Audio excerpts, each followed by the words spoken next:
Good afternoon. My name is David Gariff. I'm a senior lecturer here. Now, this is a topic that I have spent a lot of time thinking about, and I've taught it at universities, and it's something that a topic I'm very serious about because I think it is a very serious topic and has great relevance. Normally, I would have 16 weeks in a semester to talk about it, but I've got 90 minutes to do it here, and I'm sure that I will run over. I'm going to throw out a lot of things at you, some of which you might end up wanting to just pursue on your own. I've wanted to give a talk like this for the longest time at the National Gallery, but in fact, due to the scarcity of works that we had in the realm of German Expressionism, it never seemed really appropriate. But all of that has changed now. With the reopening of the East Building, we now have the promised gift of all those German Expressionist paintings that are currently on view from Arnold and Joan Saltzman. So if you haven't seen that collection on the mezzanine, just after you go through Cubism and Fauvism, it's in the back, then you'll want to walk through it. I certainly had offered a number of gallery talks already on the collection, but this is a talk that investigates and places the art into a much broader political and cultural context. It's one of the most important stories of 20th century modernism, and I think it has a lot of continuing relevance today. What exactly did the Nazis fear about modern art? Why were they so frightened by it? And why did they feel so committed to its annihilation and destruction? What was it about it that really plagued them? How did this fear and trepidation ultimately lead to destruction, persecution of artists, etc.? This topic relates to the idea of whether or not art has a role to play in society, and if it does, what is that role? What's the relationship between the form of a work of art and its content in terms of how one approaches it? Are certain formal languages in art more appropriate for conveying messages to a broad population? Certain languages better than others? Why did the Nazis have such an obsession with aesthetics and art? To the extent that aesthetic-driven decisions actually affected a lot of political decisions in Germany.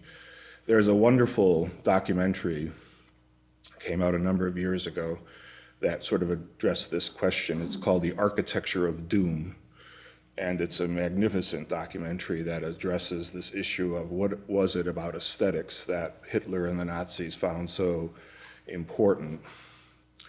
Of course, ideas about how and why art was used to communicate sort of common goals and ideas to a population. Certainly other prickly questions: how should we view the art of the Third Reich today? Those works that still survive in various places. How do we view those? How do we think about those in terms of contextually and non-contextually? Should they be preserved? Should they be destroyed? Should they be exhibited? Should they be hidden away? That's a question. How does the history and experience of this exhibition impact both of these exhibitions, the so-called good exhibition and the bad exhibition? How does it relate to current issues of censorship, repression, freedom of speech, the role of the press, attitudes towards the new, towards the different, towards the outsider? These are all issues that are relevant. And then finally, what's the relationship between art, power, and propaganda? And how do those interrelate? How do we deal with threats to the idea of truth and historical fact? This is a very important concept dealt with at this time, especially when it relates to attitudes about race, gender, religion, human sexuality, ethics, individualism, nationalism, exceptionalism, patriotism, privacy. All of these things are essentially part of this discussion. So If you haven't already felt now that you want to flee from the room, these are some of the things that at least you hopefully we'll talk about and things that you might want to consider. What I'm showing you here, as Anne already mentioned, is the cover for the exhibition for the program, the gallery guide, for the Degenerate Art Exhibition of 1937. And you see the word Kunst, Entartete Kunst, degenerate art, Entartete Kunst. And the word Kunst is in, of course, a kind of a red crayon scrawl. In other words, it's scary. This is scary art. And plus, of course, it also looks much like the scrawl of a child or of even an insane person. And that's all, of course, intentional. The work that's featured on the cover is Otto Freundlich's sculpture called The New Man, which, of course, is, again, meant to ridicule and to attack the idea in modern art that this was considered an image of a human here. Now, one of the things that people sometimes lose sight of in this discussion is that the controversies and the problems and the concerns and the prejudices that came to a peak with the rise of the National Socialists in 1933 existed in Germany long before 1933. So this was not something that just came with National Socialism. So there had been a certain amount of political and public controversy regarding modern art in Germany prior to the 30s, throughout the period of the Weimar Republic, and even earlier into the First World War. Certainly, though, it's with the birth of National Socialism in 1933 that the attacks on modern art become now a part of state policy. They become organized, programmatic, and very, very focused. They become frightening, if not at times horrific. But even before National Socialism, there was a majority of Germans that found modern art totally incomprehensible, and they rejected it out of hand and were frightened by it. I'm showing you our painting by Kandinsky, that's on the screen now, which is improvisation number 31. This is not in the Saltzman collection, it's not part of the Saltzman collection, from 1913. And I'm showing you the front page of a journal, an avant-garde journal in Germany called Der Sturm, because in a 1913 review of a Kandinsky exhibition that appeared in Hamburg, this is 1913, there was this review, this statement made in the review, and I'm quoting the critic now. Confronted with this horrible smear of colors and this tangle of lines, one does not know what to admire more, the monumental arrogance with which Mr. Kandinsky asks us to take his shoddy work seriously, the gall of the Sturm gang, those are all the artists associated with this journal, this avant-garde journal, who have sponsored this exhibit and who proclaim this barbaric painting to be the revelation of a new art of the future, or the despicable craving for sensation of the art dealer who has opened his gallery to this mad jumble of color and form. Finally, compassion wins out, compassion for this insane painter who can no longer be held responsible for his actions. Some of his earlier paintings show that he was able to produce beautiful and genuine art before darkness descended on his mind. At the same time, we are pleased to see that this kind of art has finally reached a point where the ism it was moving toward all along is clearly revealed, namely idiotism. Now, this is 1913. The Nazis don't come to power until 1933. And so this attitude anticipates almost all the charges leveled against modern art some 20 years later by the Nazis. First of all, it's anti-ism, cubism, futurism, fauvism, anti all of those is Dadaism, surrealism. It's against corrupt art dealers. That's implied in the review, that there are frauds and taking advantage of an unknowing public. It equates the artist with insanity, which will be a part of the Nazi program. There are only two elements that are missing in that review that the Nazis will add to this sort of program. One is anti-Semitism, and the other one is anti-Bolshevism, which we would call anti-communism. The Nazis will add those two components, but in 1913 you already have almost the exact program. So the point about this is simply that Nazi attacks on modern art probably fell on receptive ears, people who had already come to similar conclusions. Now, Hitler and the Nazis realized, of course, the tremendous propaganda power of art, much like Napoleon had many, many centuries earlier. The power of art to convey messages, to incite people, to create myth, political legitimacy, to advance cultural, social, racial themes. In part, of course, this is because Hitler was a frustrated artist. So here are three works by Adolf Hitler, three watercolors. The one in the upper left is the Vienna State Opera House from 1912. In the center is the courtyard of the old residency in Munich from 1914.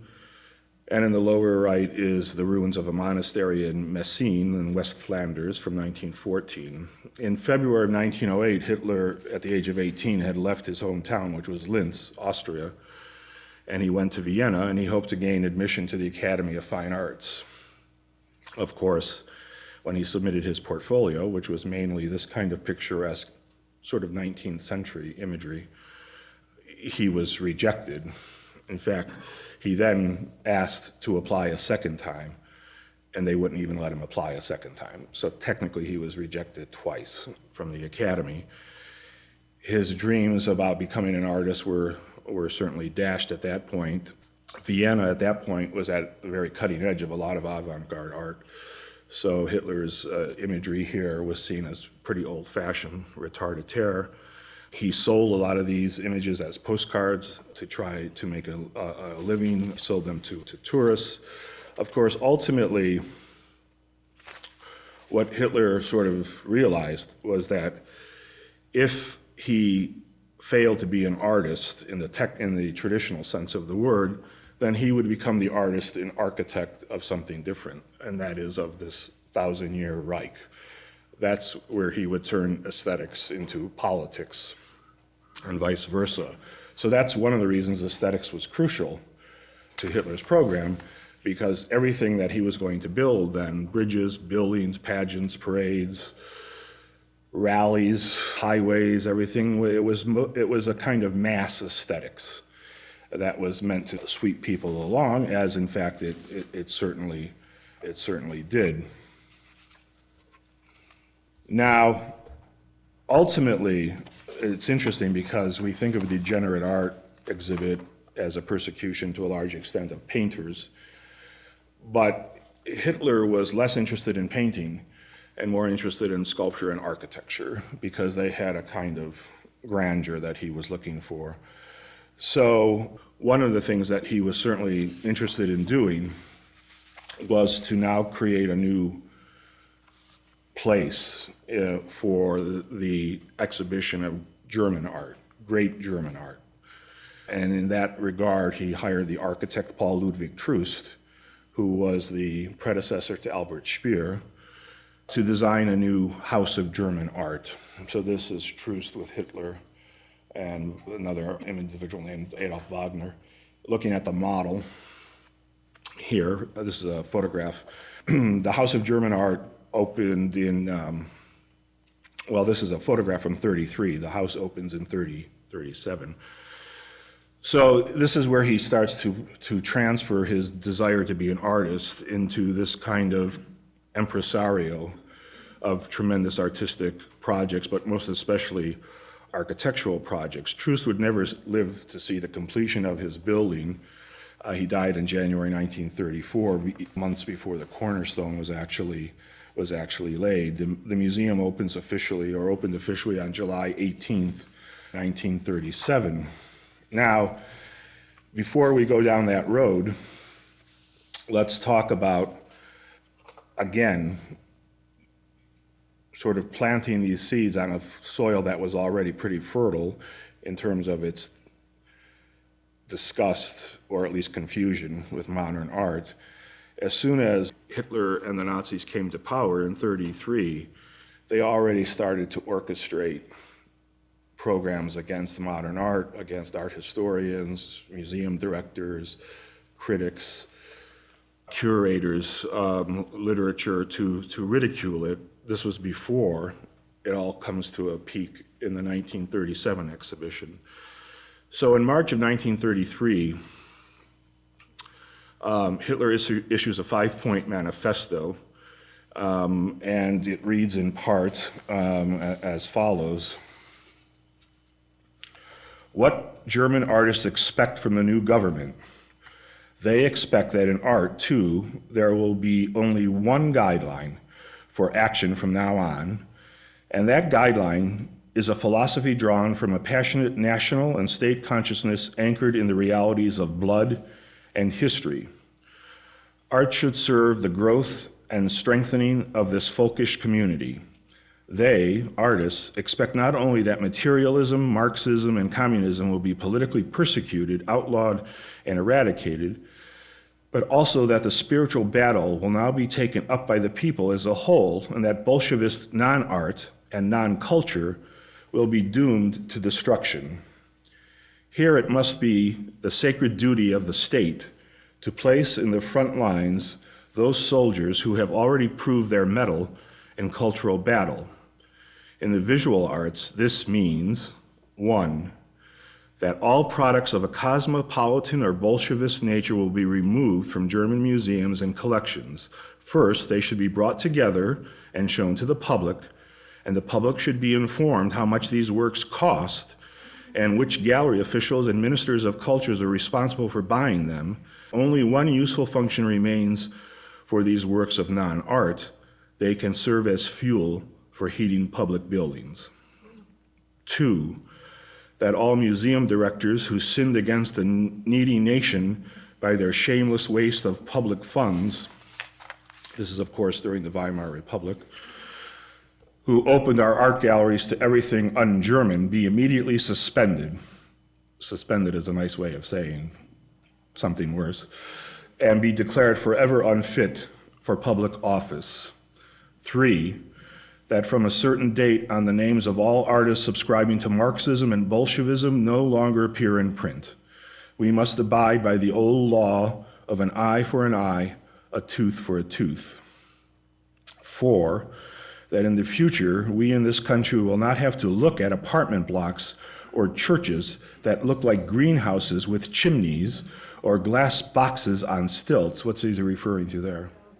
The Bauhaus, which will close in 1933, on stilts, and that ways will be found to claim restitution from the criminals who gave rich perpetrating such insults, who grew rich perpetrating such insults against our native culture. And then point 5, that sculptures that are offensive to the national sensibility and yet still desecrate public squares and parks disappear as quickly as possible, regardless of whether they're works created by so-called geniuses like Lembruck or Barlach.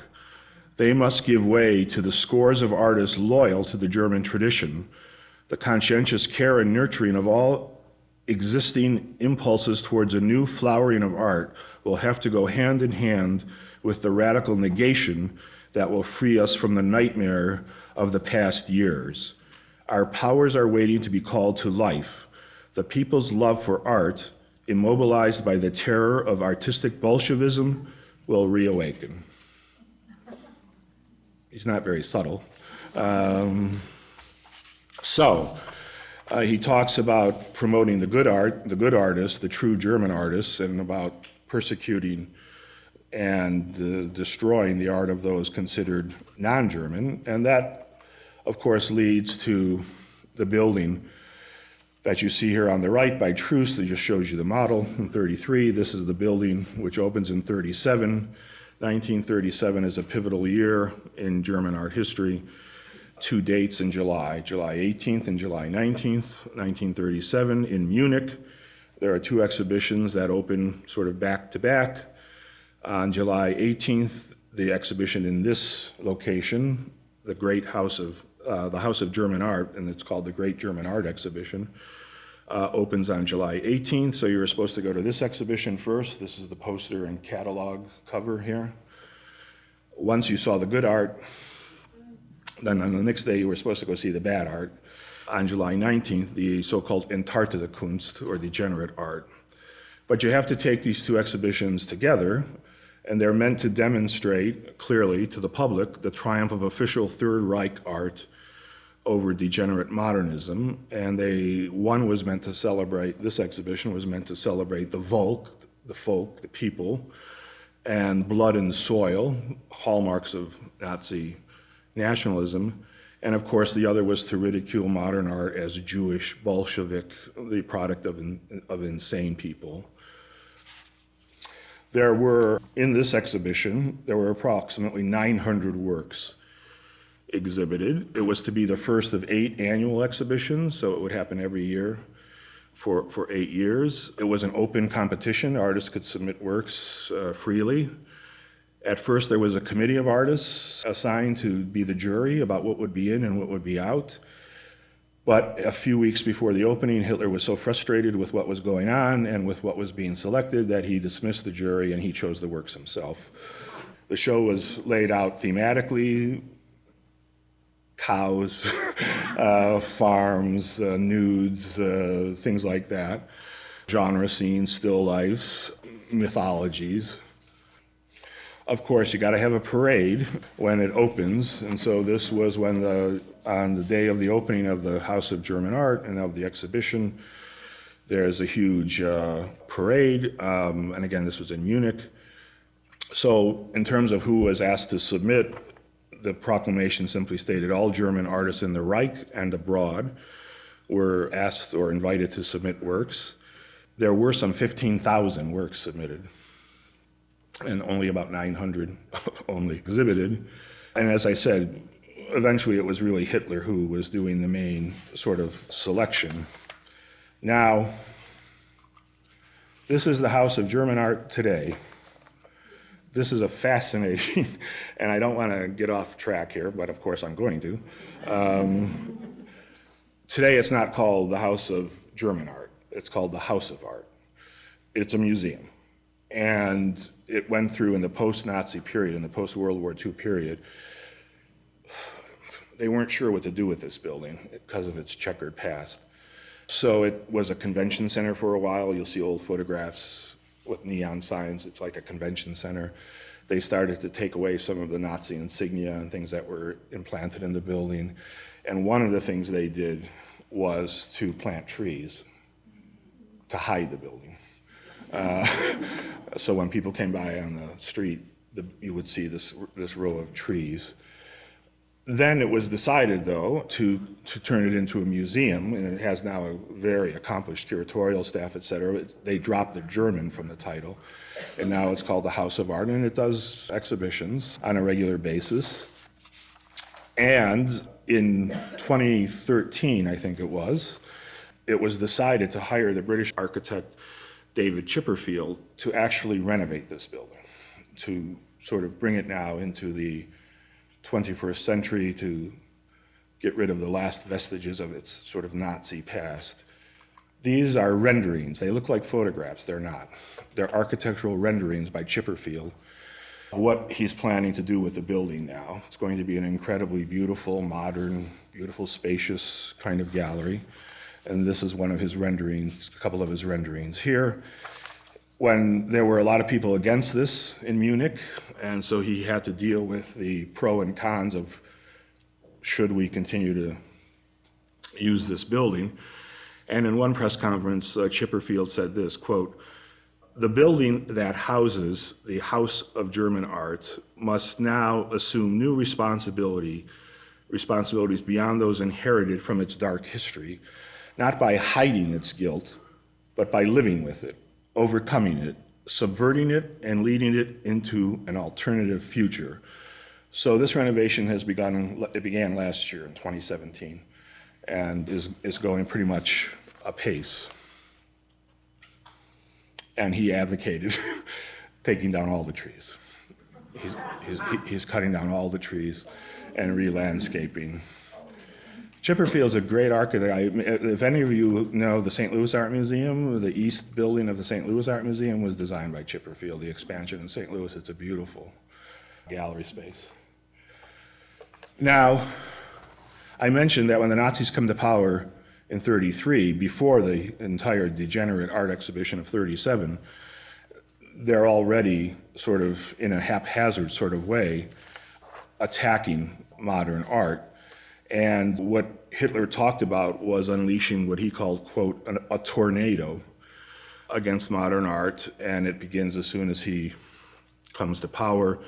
The Bauhaus is closed in 1933, although the Bauhaus, it was the administration of the Bauhaus that they closed themselves down because they knew what was happening. Museum directors began to be fired, art historians persecuted, critics, and then what was created were a series of exhibitions that were called shaming exhibitions. So before they had this great venue and before they had the 37 show, starting in 33, they created a series of exhibitions that were called shaming exhibitions, and they went through a number of cities. In fact, some of the exhibitions were in trailers. It looked like a circus moving through town, and you would walk into a trailer and you would see the art. And these took place in cities like Mannheim, Karlsruhe, Stuttgart, Dresden, Chemnitz, Ulm, Nuremberg, Dessau. All of these cities had these shaming exhibitions. This is a photograph on the left of Hitler attending one of the exhibitions in Dresden in 1935. The one in Dresden, and the ones that were held in trailers very often, were called House of Horrors. So it was like you were going to a carnival, and then you would go in to see these grotesque things. And that was 1935. And of course, on the right is the great Nuremberg rally in 1935, where Hitler addresses the public among many times. And it's in Nuremberg in 35 that he issues the Nuremberg laws, which are these anti-Semitic racial laws about racial purity, etc. These exhibitions were covered extensively in the press. So this is some of the press from these various shaming exhibitions. Chemnitzer Daily on the left, which has a Paul Klee work that's being ridiculed, among others, Kandinsky. That was the Chemnitzer Daily from May 18th, 1933. Then we have a Silesian Illustrated magazine up here, 34, and a photo spread about the Dresden exhibition that appeared in a Cologne newspaper in 1935. These shaming exhibitions were very often the Nazis tuned up things until they got it right. We know where that happens most horrifically. And that was true here. They're sort of experimenting. How are we going to get rid of this art? How are we going to ridicule it? The shaming exhibitions weren't efficient, and they weren't broad enough. So that's when he decides ultimately that all of this art has to be brought together in a major exhibition, and it's going to be done in conjunction with the opening of the Great House of German Art. Here are some of the posters for that through the years. This is the one from 38, 39, 42. Not a lot of variety in the cover design. But when he dedicated the House of German Art, he gives, of course, another speech, and this is one of the most important about modern art. And so this is what, in fact, I'm having you read partly in the link that you have on the computer. It's this speech from the dedication of the House of German Art, 1937. And he's talking now about modern artists, and he says, quote, "What do they fabricate? Deformed cripples and cretins, women who inspire nothing but disgust, human beings that are more animal than human, children who, if they looked like this, could be nothing but God's curse on us. And these cruelest of dilettantes dare to present this to today's world as the art of our time, as the expression of what our time produces and of what gives it its stamp. Let no one say these artists depict what they see. Among the paintings submitted for this exhibition, there were many works that would actually lead us to believe that there are people who see things differently than they are, that there really are men who see the present-day figures of our people only as degenerate cretins, men who are determined to perceive, or as they would say, to experience, meadows as blue, skies as green, clouds as sulfur yellow. I do not intend to debate whether these individuals do in fact see and perceive in this way, but in the name of the German people, I mean to forbid these pitiable unfortunates who clearly suffer from visual disorders from attempting to force the results of their defective vision onto their fellow human beings as reality, or indeed from serving it up as art. Now he goes on, and the most important part of the speech is coming up. It's this part. He's going to try to explain this to people. And he says, there are only two possible explanations. Either these so-called artists really see things this way and believe they are representing things the way they are. If this were so, we would only have to determine whether their faulty vision is due to a mechanical failing or to a congenital defect. In the first case, we can do nothing but feel sorry for the afflicted. In the second, it would be the responsibility of the Reich Ministry of the Interior to consider preventative measures that would spare later generations from inheriting such dreadful visual defects. The other explanation is that these artists themselves don't believe in the reality of what they depict, but have other reasons for imposing this hoax on the nation. In this case, they are liable to prosecution under criminal law. Now, the important point about this is that Hitler's ideas about sterilization and euthanasia, which will later be put into practice programs by the state, are announced for the very first time in an art context. We're going to get rid of artists first, because clearly if they're defective, they see things this way, they're defective, they have a congenital defect, and they should be euthanized. And they should be sterilized as well, euthanized, sterilized, so that it doesn't propagate into the future. So the programs we associate later of sterilization, euthanization, are introduced by Hitler for the very first time in an aesthetic context against these particular artists. Now, the design of the posters and also the programs for the Great House of German Art remained pretty much the same. Nazi insignia with the head of Athena, of course, the goddess of wisdom. Now, it was determined that each exhibition that would take place each year should only have one portrait of Hitler, as opposed to everybody doing a portrait of Hitler. So initially that was the case, but of course artists wanting to gain favor with Hitler started to produce more and more portraits, and so after the first year you would see often more than one portrait in the exhibition. This is one of the most famous on the right by Heinrich Nier. I'm not sure you need to know these guys, but it's spelled K-N-I-R-R. Portrait of Hitler from 1937. This was the official portrait in the Great House of German Art in 1937. It's a typical, again, portrait, strong academic credentials, strong academic drawing. It has a Baroque quality to it. It could be some 17th century prints in many ways through the pose especially. And as I said, initially it was thought to have, or it was required that there would only be one portrait, but ultimately that was not the case. Now, this painting hung in the German embassy in London, where you see it here. So after the exhibition, it was sent to the German embassy in London, and then it was seized at the end of the war, and goes through an interesting history where it finally ends up in the Imperial War Museum in London today. So this is a work that survives in the Imperial War Museum in London. So this was 1937, the official portrait of 1937. This is the one of 1939. Portrait of the Fuhrer by Fritz Erler. It was in room 1. This was actually purchased for 25,000 Reichsmarks by Dino Alfieri, who was the Italian Minister of Culture and Propaganda. He bought it on behalf of Mussolini. Again, remembering Hitler's own thoughts about art, as first expressed before a lot of those speeches in Mein Kampf, really. In Mein Kampf, he says, quote, "Great art is the product of national and political greatness." And then he goes on to say in Nuremberg, again, "Art is the only truly enduring investment of human labor." This is the exhibition in 1938, so it's not the 37 exhibition. It's the 38 exhibition in Munich. So it was to take place every year, 1937 to 1944.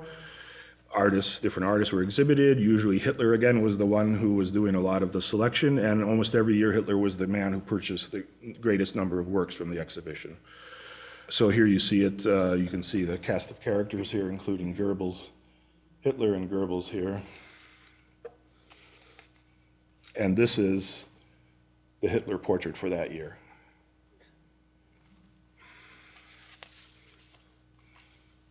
This is Munich in 1939. We've got the whole team here. We've got Himmler, Goebbels. This is Dino Alfieri, the Italian minister I was just mentioning. Gertie Troost is the wife of the architect who never lived to see the building completed. And then you see, of course, Hitler, and that's von Neurath on the right. Basically the same characters, just shifting positions here. Now, what was the good art? Well, here's some of it, outside of beyond the portraits of Hitler. This is a painting by Hermann Otto Heuer on the left. It's called "In the Beginning Was the Word," from 1937. And on the right is Hubert Lanzinger's The Flag Bearer from 1935. Anybody know where these are housed? I doubt if you do. Close, Washington, D.C. They're in the special U.S. Army Center of Military History, which is at Fort Belvoir. Believe me, it's hard to get in there to see these things. And I'll talk more about that a little bit later. So on the left, we have this messianic, Christ-like Hitler who is mesmerizing the audience with his words. And this is, of course, a painting that's depicting Hitler in the 20s, so on the sort of as he's gaining power and popularity. Of course, the title, "In the Beginning Was the Word," it comes from the Gospel according to John, so there's already this religious connotation here. The number of works at the end of the war that were of this type, especially if they had swastika insignia, these were taken by the Americans and brought back to America. They weren't left in German collections. So if it was a work that was just sort of your typical Third Reich nude or landscape or genre scene, those works were repatriated to Germany. We kept the ones that seemed to be potentially the most inflammatory, especially if they had the swastika. So what's interesting about the exhibition at the Great German Art Exhibition, is that there were no religious paintings. So the closest you got to religion was this guy. He was God. So the Gospel according to John, he's equated here with the divine. And so instead of traditional religious paintings, you had these images of the Fuhrer, essentially, as this messianic kind of preacher and zealot. This painting is very interesting because it has a gash here. And after it was confiscated by the Americans, an American soldier bayoneted it. This is on a panel, and he drove his bayonet through the image. And that's never been repaired because it's part of history. Here's a propaganda poster, "Long Live Germany," by K. Stauber from 1935. Notice the caption. It doesn't say "Long Live Hitler." It doesn't say "Long Live National Socialism." It says "Long Live Germany." So Hitler's desire to tie this to the good of the nation, and not as a personal sort of form of worship. He was constantly striking that tone that he is just the conduit, the vessel for all of this. Of course, it shows an eagle, which is a Nazi insignia. But, of course, here, with the lights, yeah, it's essentially the Holy Spirit hovering above the Fuhrer to again imply his divine sort of connotations. And to that extent, I'm showing you a still photograph from the film by Leni Riefenstahl, Triumph of the Will, from 1935. So both these images date from 35. And Triumph of the Will, which is, despite what it's about, one of the greatest propaganda films ever made by anybody, if that turns you on, but it's a great, great film in that sense. It opens with the plane that's carrying Hitler that's descending to Nuremberg for the rally, but the way she films it is that first you just see clouds and light, and then the plane starts to emerge. It's like God coming down to the earth. When he finally disembarks from the plane and goes through this parade towards the rally grounds, and he's in the car giving the salute, Riefenstahl shoots into the light so that when he puts his hand out, it looks like rays of light are coming out of his hand. Again, from a technical filmmaking point of view, it's brilliant. This is Albert Janish's Water Sports on the left from 36, and this is Ernst Liebermann's By the Water from 41. These are all works that were in the Great House of German Art exhibition at some point from 37 on. Any kind of figurative work, of course, expressed the Nazi ideal of racial beauty, usually classically inspired again.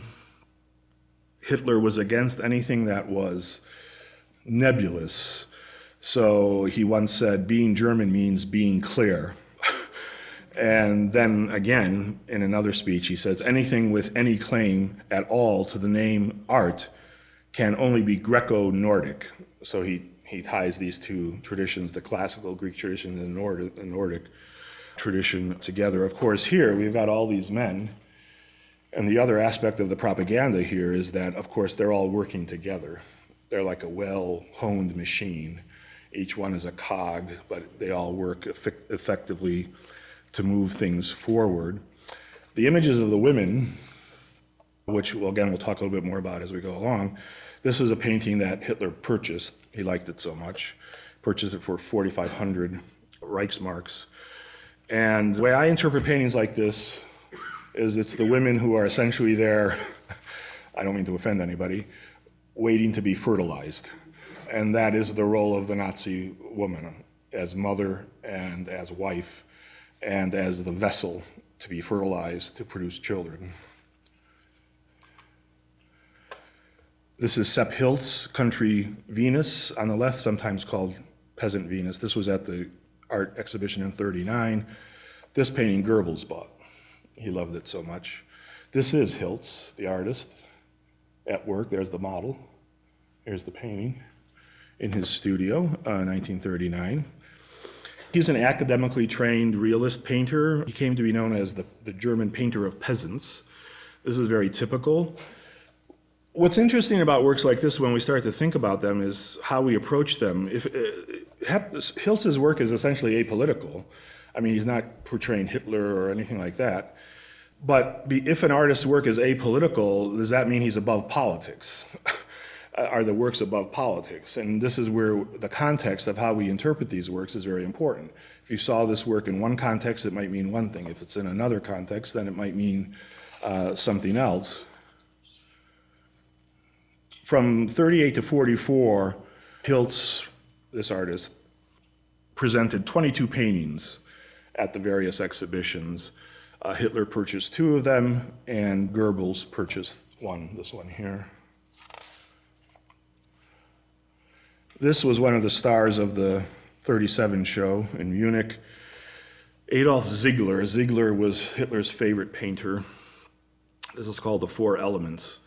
So you have fire, earth, water, and air from left to right.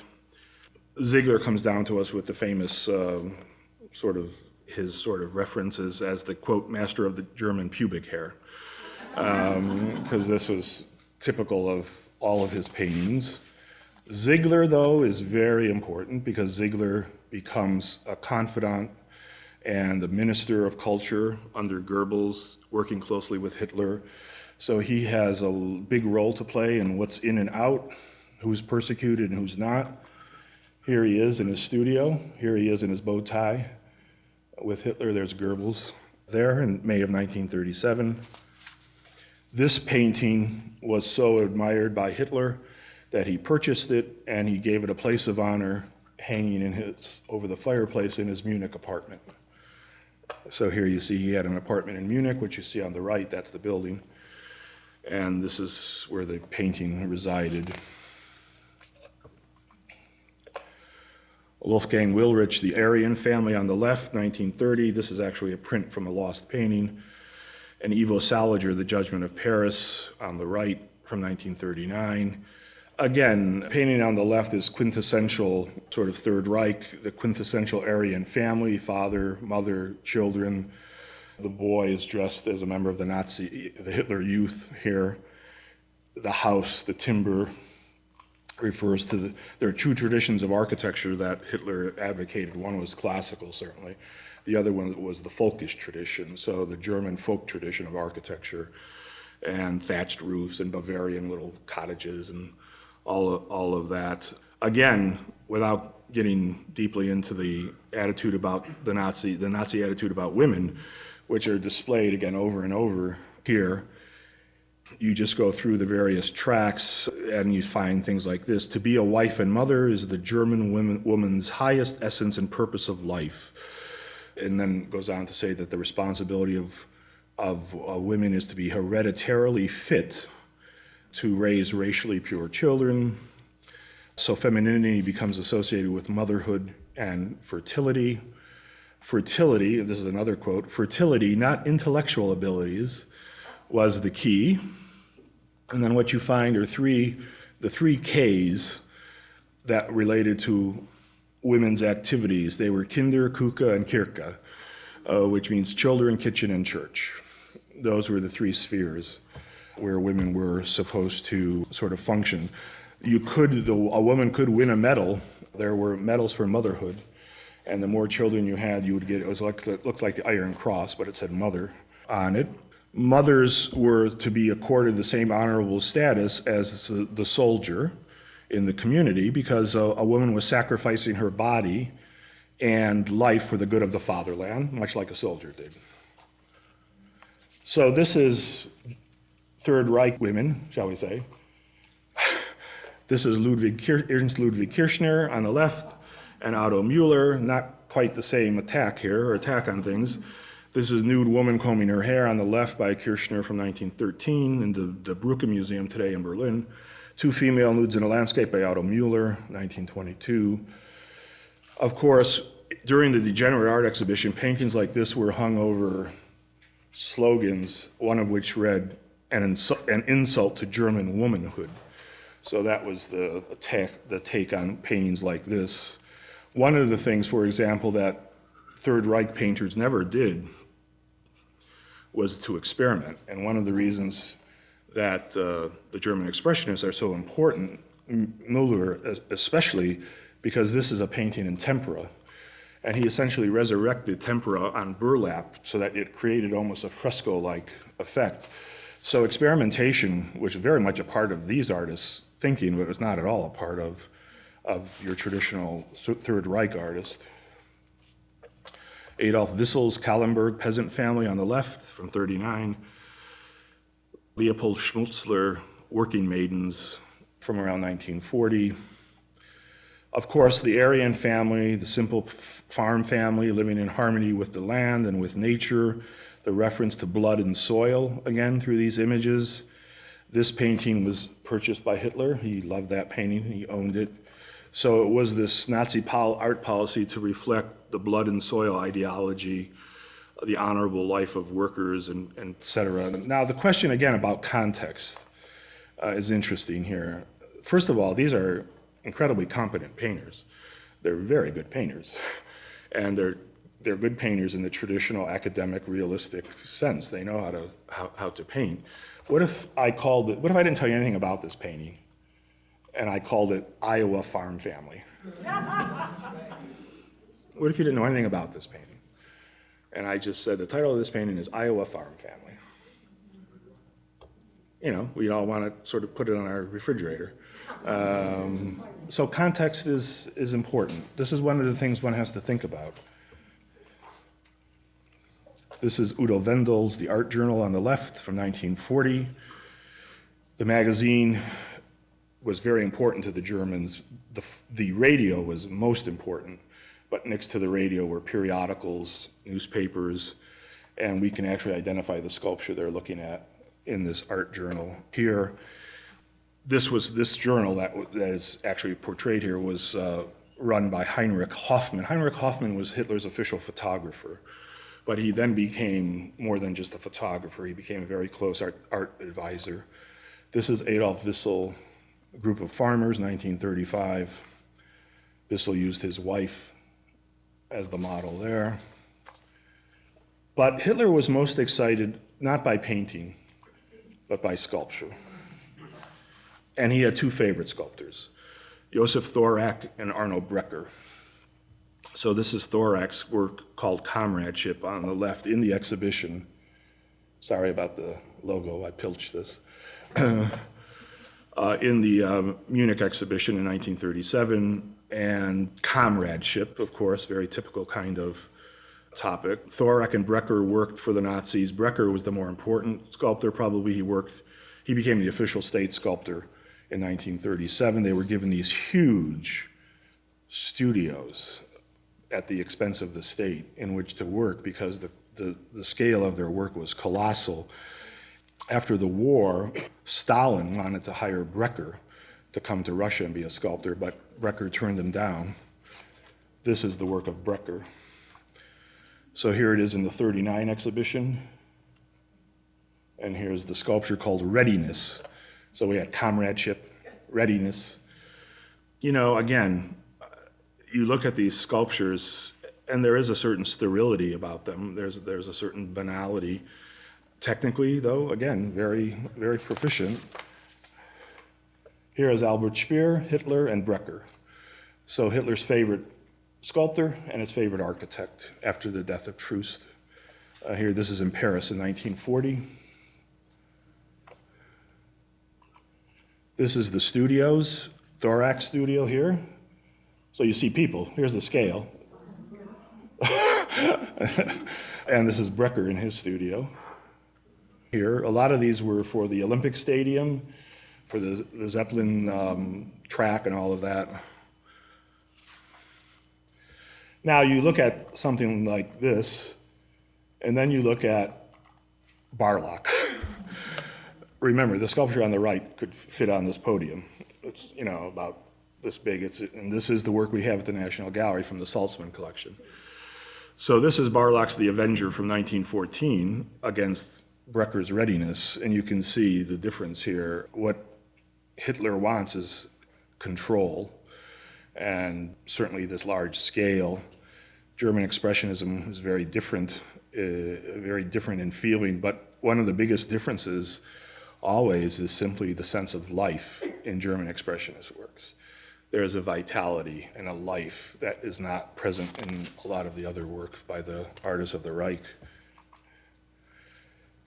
So that exhibition in 1937 gets a lot of press, and this was in a magazine spread, the Berlin Illustrated News here, on July 22nd, 1937, a few days after the exhibition opened.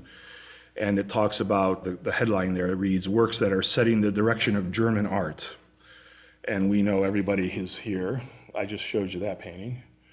So everybody here and everything here is identifiable. I'm not going to go through all of them. They're all very, very well patronized artists of the Reich. Now, we move, once you digested all the good stuff, then you were supposed to go see all the bad stuff. So this is the catalog cover for the great German art exhibition in 1937. This is the cover we just saw for the Antarctica Kunst exhibition. So on July 19th, the day after the great German House exhibition, we have in a very different space, but only a few yards away, so you could do it very easily, is an exhibition that was entitled Antarctica Kunst. Gallery guide here. And it included now some 650 works that had been confiscated from 32 German museums. So it was about German artists. This term degenerate for the Nazis applied to any type of art that was essentially incompatible with their ideology or propaganda. Whole movements were labeled degenerate. We've mentioned this: Expressionism, Impressionism, Dada, New Objectivity, Surrealism, Cubism, Fauvism. The list of artists is like a who's who today of German expressionists who were labeled degenerate. Avant-garde artists, museum directors, for example, who purchased works back in the Weimar days were barred from professional activity. The exhibition was large, but it was very cacophonous, shall we say, in terms of how it was installed. Comparisons, the whole exhibition was one big propaganda sort of entourage of images. Often works of art by contemporary modern artists were hung next to photographs of the physically handicapped or the works of art from people in asylums. The terms diseased, Jewish, Bolshevist were of course used everywhere. It was essentially contrasting health in the good exhibition with disease in the degenerate art exhibition. When the exhibition opened, this catalog wasn't available yet. So for the first time, for the first weeks, they didn't have the book, and then a 32-page booklet, which we have a copy of in the library, was then published. I showed you some of the posters for like this one, for the Great House of German Art. Entartete Kunst was different. So here's a poster on the left for the Hamburg show in 1938, for the Leipzig show in the middle, from 1938, and from the Berlin show in 38. This exhibition traveled to 12 cities. So it opened in Munich, and then it toured all of Germany. Here's the entrance on the left to the exhibition in Munich. So this is the main exhibition opening in 37 on the left. And then after it was in Munich for 4 months, it traveled to Berlin, and that's the entrance to the Berlin venue on the right. Now there were 112 artists represented. So I mentioned 16,000 works confiscated, 650 selected to be in the exhibition, representing the works of 112 artists. And lest you think this was about being Jewish, only 6 of the artists were Jewish in the exhibition. The exhibit was organized into 9 sections. And as you went through the pamphlet, the gallery guide, as well as on the walls, you would know exactly what you were looking at. So in the first part, group 1 was a kind of a general survey, and things that it represented according to the various writings were, quote, the barbarous methods of representation, the destruction of sensibility for form and color. Kirchner and Schlemmer, Oskar Schlemmer, were particularly featured there. Group 2 was dealt with what they called, quote, the revelations of German religiosity, press pandering to Jewish art dealers, once applied to this kind of hocus pocus. These are the slogans that I'm reading. Emil Nolde was particularly sort of represented in that section. Group 3 offered, quote, conclusive proof of the political origins of degeneracy in art, artistic anarchy. Group 4, art as a tool of Marxist propaganda.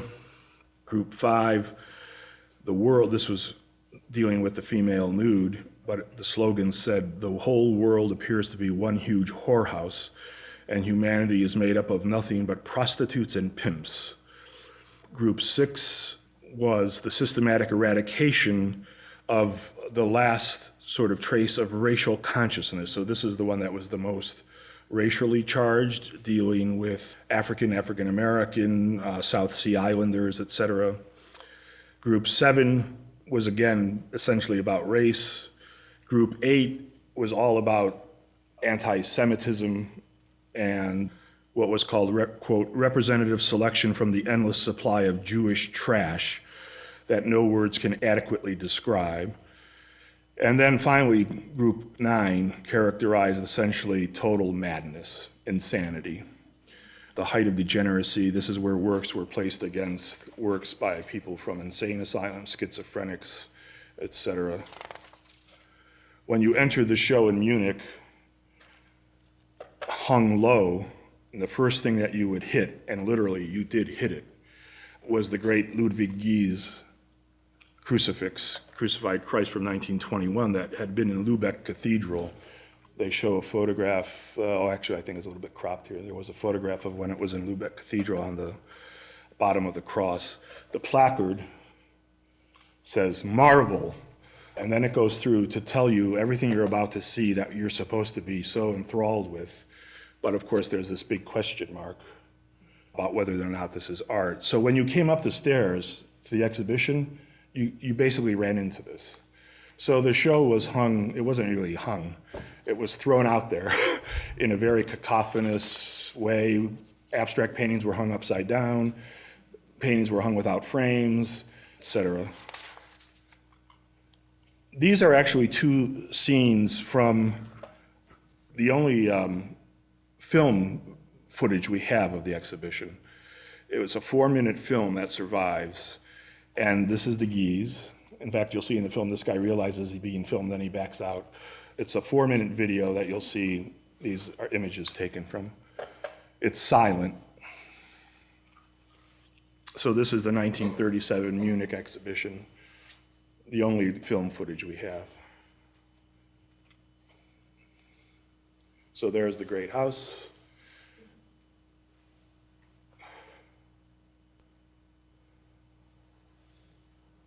And then a few yards away from that was the Degenerate show.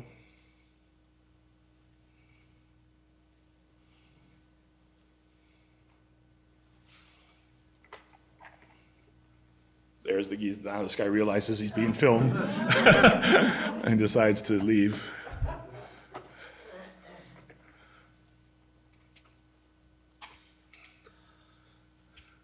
It's a work by Hoffman.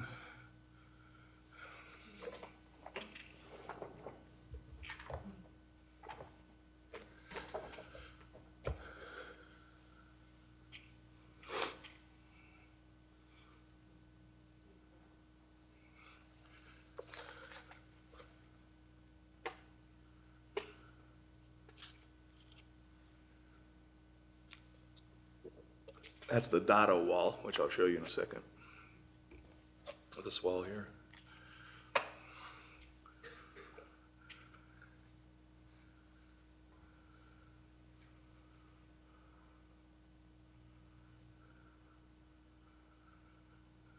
And you see how all the graffiti and slogans just ran around the works to ridicule them.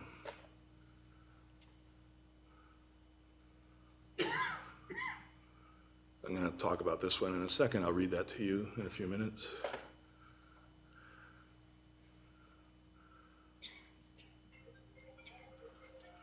So there's the Freundlich that was on the brochure.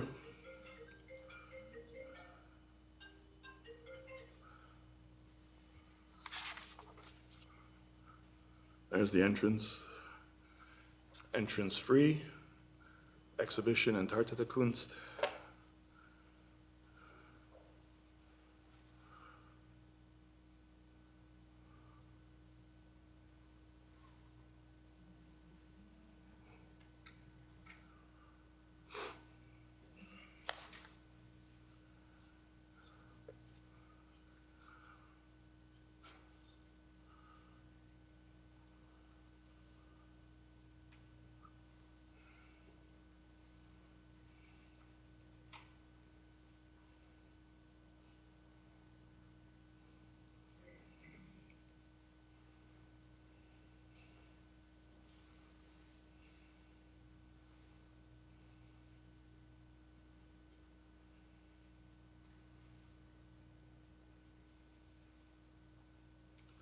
So work by Kirchner.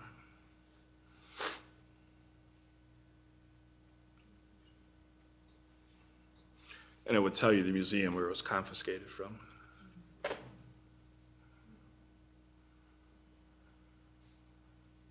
That's on Messenger there on the right. Mondrian, he's not German, but let's throw him in.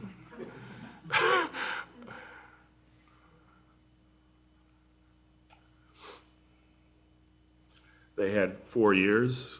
I'll discuss that in a minute. They had 4 years to get their act together, these artists, and they didn't. From the time the Nazis came to power until 37, Nolde.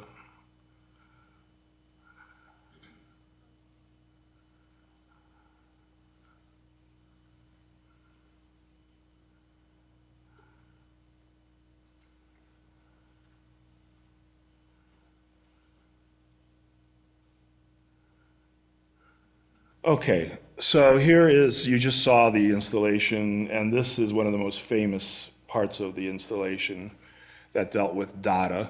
And what you have is this slogan, which is actually a real slogan or a real phrase said by George Grosz, and so his name is there. And it says, take Dada seriously, it's worth it. Grosz actually did say that. So they're turning it now. What we have with the Nazis here is especially interesting. It's the way they use language to invert or have meaning that's opposite from what its original context was. So they're very conscientious about how they use language to turn words against things. So Dada was this, of course, very international, actually, movement, but here it says take Dada seriously. You can see works by Kurt Schwitters here and here.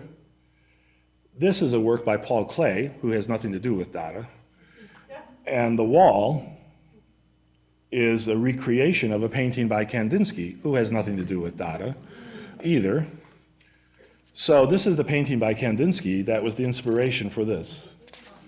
So the painting is called Black Spot from 1921. It's in Zurich today. And they took this painting and did a parody of it with various pages from Dada journals here. This is Paul Klee. As I said, this is Schwitters' Paul Klee, who's not a member of Dada. Here you see Hitler with Ziegler in the center in the exhibition. When the exhibition opened, Ziegler spoke to the purpose, or to at least to what people would see when they came, and he said, quote, "You see around us monstrosities of madness, of impudence, of inability and degeneration." And then he went on to say, "What this show has to offer causes shock and disgust in all of us." Here's the wall that had a number of sculptures, this great one by Belling here. And what you saw on the wall are all of these slogans and texts. Some are legitimate texts, quotes from artists. Some are quotes from anarchists, Marxists, used against them, used against the works of art. Some are actually verdicts and quotes from Goebbels, from Hitler, from Ziegler, who are sort of chastising this art. But now here, this quote here comes from a journal, which they actually cite right there, which is in fact an anarchist journal. And what it says is, starting here and going around, they say it themselves. We act as if we were painters, poets, or whatever, but what we are is simply and ecstatically impudent. In our impudence, we take the world for a ride and train snobs to lick our boots. That's actually a quote from an anarchist that they just put on the wall here. Of course, Hitler, again, in talking about the art in another Nuremberg party rally in September of 35, he says, quote, "It is not the mission of art to wallow in filth for filth's sake, to paint the human being only in a state of putrefaction, to draw cretins as symbols of motherhood, or to present deformed idiots as representatives of manly strength." This is one of the most insidious slogans, because often the Nazis had to invent words. If words didn't exist, they would make them up. And so the word that they invent here is this word, vernigerund, and the only way you can translate that into English is niggerization. So what this is saying here, and it's with the images of racial impurity, this is Nolde. This is a painting called Mulatto by Emil Nolde. And the text reads, Like the niggerization of music and theater, the niggerization of the visual arts was intended to uproot the racial instinct of the Volk and help tear down the boundaries of blood. And this is Mulatto Woman, 1913, by Nolde. Here, this was about the farmers. This slogan here reads, German farmers, Yiddish view. And then it has the painting by Kirchner that you see here, the real painting, which is today in Davos at the Kirchner Museum. So in the Nazi conception of art, again, blood and race are the sources of artistic intuition. So everything that was any kind of way of a distorted representation of German peasants was seen as Jewish and Bolshevist. This is both in the Munich exhibition and then when it traveled to Berlin, was the great polyptych, The Life of Christ by Emil Nolde. This is the photograph from the Berlin exhibition in '38. This arguably is the greatest religious painting of the 20th century. And it's displayed, as you entered the room, there were these slogans saying things like insolent mockery of the divine under centrist rule. But more specifically is what's written here. In Berlin, they had this big banner that translates as painted witches' spells, carved pamphlets, revelations of German religiosity by psychotic smears and enterprising Jews turning them into cash. This is the great altarpiece. Here it is in the museum in Ciboule. This is one of the greatest. This is from 1912. Of course, interestingly enough, Nolde was inspired by Matthias Grunewald's Isenheim altarpiece here. And oftentimes, things like Germany's past came to have to be dealt with in a sort of a strange way. This altarpiece by Grunewald, the Nazis had to kind of massage it, you might say, because on the one hand, it could be interpreted in one of two different ways. It could either be perceived or promoted as an ultra-patriotic work demonstrating German greatness from the past. That would be a positive spin on it. Or it would be seen as an overwrought proto-expressionist outpouring that had decadent associations. So the Germans could look at the Grunewald, and think of it in either way. So he had to be sort of massaged, Grunewald, in terms, unlike Albrecht Dürer or other artists from the past. The other thing that went against this painting in reference to Grunewald was the musical association with Paul Hindemith, because Paul Hindemith wrote in 1934 an opera called Matthias der Maler, Matthias the Painter, based on this painting. And so Hindemith was degenerate. So they got two for the price of one. They could get Nolde and they could get Hindemith at the same time.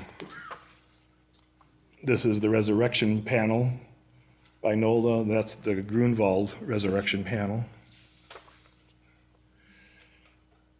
After the exhibition, of course, these works had various fates. A number of them, they were then transported to storage facilities. A lot of the works were destroyed. They were burned in a big fire in Berlin. But the Nazis realized that they could sell these works on a world market, and that's fine. If somebody else wanted to buy them and give us hard currency, that was okay. So a lot of the works were sold. So they had to be collected, those that were going to be sold. And here's the altarpiece being taken away here to storage, pending its ultimate sale, 1937. The storage facility was in the Niederschauenhausen Palace in Berlin.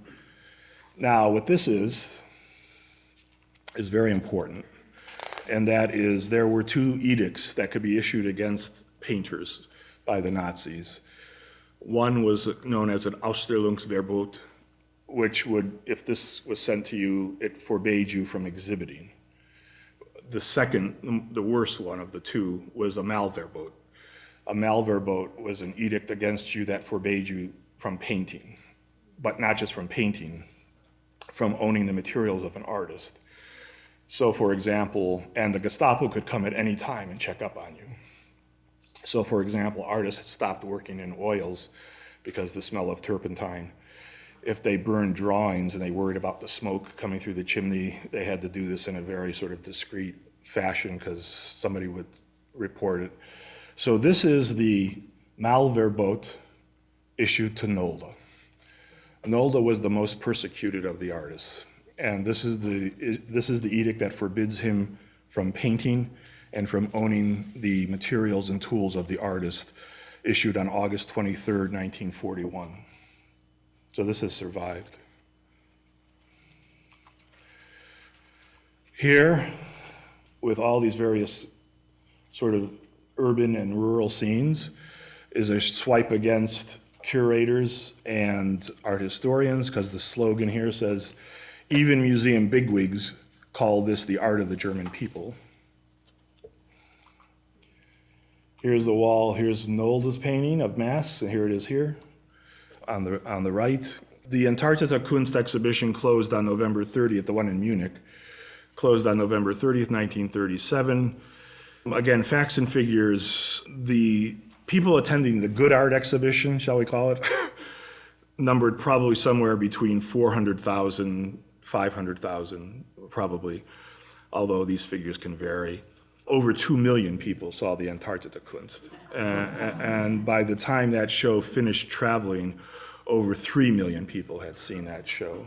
It remains today the most attended modern art exhibition ever. I mentioned this in the film. They had 4 years' time.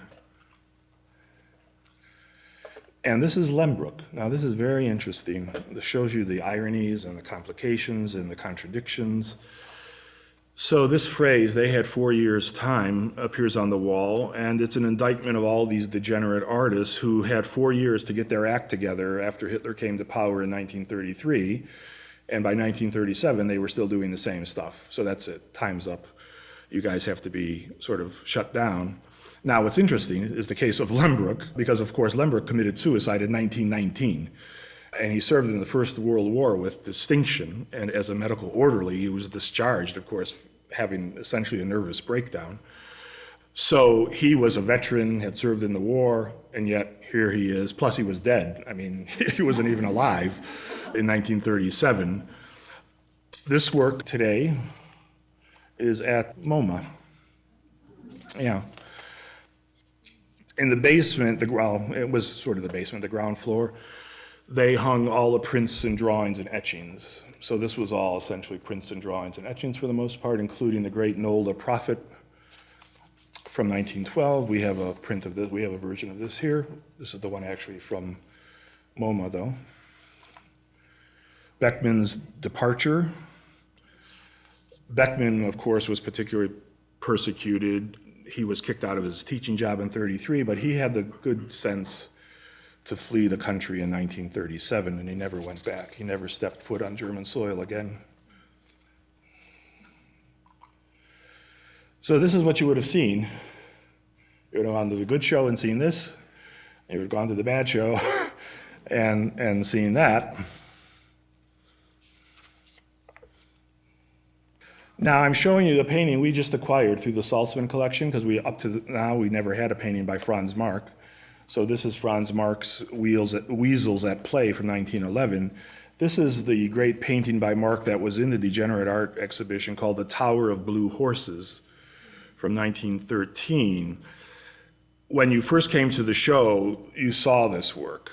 But if you came a week or so later, you saw a tag on the wall. The painting was gone, and there was a tag on the wall that said removed from display. And the reason for that was that Marc was included in the Degenerate Art exhibition, and when the German Officers Federation saw that he was being labeled degenerate, they wrote a letter of protest to Goebbels and said and reminded him that Marc had served in the German army in the First World War. He had served with distinction. He had been awarded the Iron Cross First Class for bravery, and he had been killed at the Battle of Verdun. And how could this guy now be considered degenerate? So the Nazis made one concession. They removed this painting and left the other 4 up. Kirchner's the great self-portrait, well, both of these are phenomenal. Self-portrait as soldier on the left, that's at Oberlin, at the Allen Memorial Art Museum today in Ohio. Self-portrait as soldier from 1915, and on the right, self-portrait from, well, there are two dates. 1934 is when he first worked on it, and then he came back to it in 1937. So the self-portrait as soldier, I've talked about this before. This is one of the great self-portraits of the 20th century. Kirchner served in the First World War. He's traumatized, much like Lehmbruck was, by the war. He suffered all kinds of physical and mental damage. When he was finally given a discharge for essentially health reasons, he shows himself here smoking a cigarette. He shows himself missing his arm, his hand, just a bloody stump. He was not wounded in the war, but he shows himself as if he's lost his right hand and just this bloody stump. Of course, that stands for all of the psychic wounds and traumas that he has gone through. His fear now that he's not able to continue to paint after the war, the loss of his creativity, the loss of inspiration. It expresses his anxiety about potency, about his manhood. So this painting is fraught with psychic trauma for Kirchner. The title Kirchner gave the painting was Self-Portrait as a Soldier, but the Nazis changed the title to Self-Portrait with Whore. The painting on the right is, again, a heartbreaking work that he painted in 1934. Kirchner comes out of the First World War traumatized. He can barely function, decides to go off to Switzerland, to Davos, near Davos, where he does, in fact, begin to recuperate and seems to get sort of his legs under him again.